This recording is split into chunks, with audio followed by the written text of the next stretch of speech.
49 fertility centre మీకు అందిస్తుంది కేవలం 899 రూపాయలకి ఫర్టిలిటీ అసెస్మెంట్ ప్యాకేజ్. కేంద్ర ప్రభుత్వం ఏటా ఫిబ్రవరి 1న వార్షిక బడ్జెట్ ప్రవేశపెడుతున్న సంగతి తెలిసిందే. కేంద్ర ఆర్థిక శాఖ మంత్రి నిర్మలా సీతారామన్ ఈ ఆదివారం ఉదయం 11 గంటలకు పార్లమెంట్ లోక్సభలో వార్షిక బడ్జెట్ సమర్పించనున్నారు.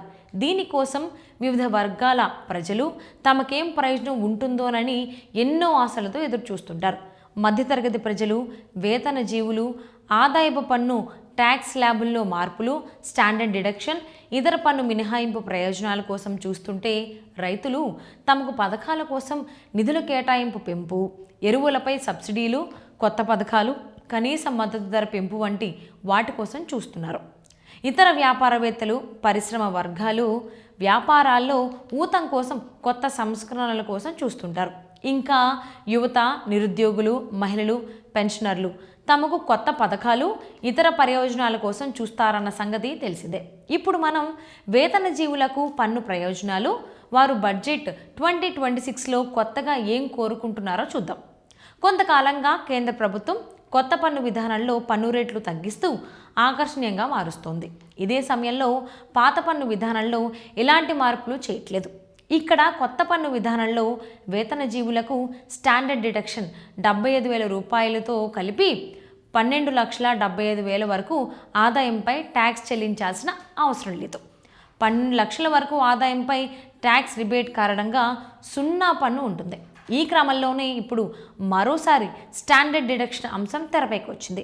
స్టాండర్డ్ డిడక్షన్ అంటే జీతం పొందే ఉద్యోగులు, పెన్షనర్లు తమ మొత్తం వార్షిక ఆదాయం నుంచి నేరుగా తగ్గించుకోగలిగే స్థిరమైన మినహాయింపు మొత్తంగా చెప్పొచ్చు. ఇక్కడ ఈ ప్రయోజనం పొందేందుకు ఇలాంటి పెట్టుబడి పత్రాలు, ఇతర రికార్డులు, డాక్యుమెంట్లు చూపించాల్సిన పని లేదు. ఉదాహరణకు మీరు ఉద్యోగులు అయి ఉండి మీ వార్షిక ఆదాయం 15 లక్షల రూపాయలుగా ఉంటే ఇందులో స్టాండర్డ్ డిడక్షన్ కింద కొత్త పన్ను విధానంలో ఇందులో నుంచి అంటే 15 లక్షల రూపాయల నుండి 75,000 రూపాయలు, పాత పన్ను విధానంలో 50,000 రూపాయలు నేరుగా తగ్గించుకుని మిగిలిన దానిపై పన్ను లెక్కించాల్సి ఉంటుంది. ఇప్పుడు ద్రవ్యోల్బణం నేపథ్యంలో, ఖర్చులు పెరిగిపోతున్న నేపథ్యంలో స్టాండర్డ్ డిడక్షన్ పరిమితిని కొత్త పన్ను విధానంలో వేతన జీవులకు 1 లక్ష రూపాయలకు పెంచాలని డిమాండ్ చేస్తున్నారు ఉద్యోగులు. పాత పన్ను విధానంలో సెక్షన్ 80C కింద హెల్త్ ఇన్సూరెన్స్ సహా PPF, Sukanya Samriddhi, tax saver FD ఇలాంటి వాటిపై పన్ను మినహాయింపు ప్రయోజనాలు ఉన్న సంగతి తెలిసిందే. కొత్త పన్ను విధానంలో అవేమీ లేవు కాబట్టి తమకు పన్ను తగ్గించుకునేందుకు ఈ స్టాండర్డ్ డిడక్షన్ పరిమితి పెంచి ఉపశమనం కల్పించాలని ఎప్పటి నుంచో డిమాండ్ ఉంది. ఇదే జరిగితే కొత్త పన్ను విధానం వైపు మరింత మంది ఆకర్షితులవుతారని చెప్తున్నారు. స్టాండర్డ్ డిడక్షన్ చరిత్ర చూస్తే 1974లో తొలిసారి సెక్షన్ 16 కింద దీనిని ప్రవేశపెట్టారు.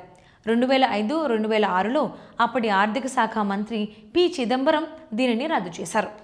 మళ్ళీ 13 ఏళ్లకు 2018 బడ్జెట్లో అప్పటి ఆర్థిక మంత్రి దివంగత అరుణ్ జైట్లీ తిరిగి ప్రవేశపెట్టారు.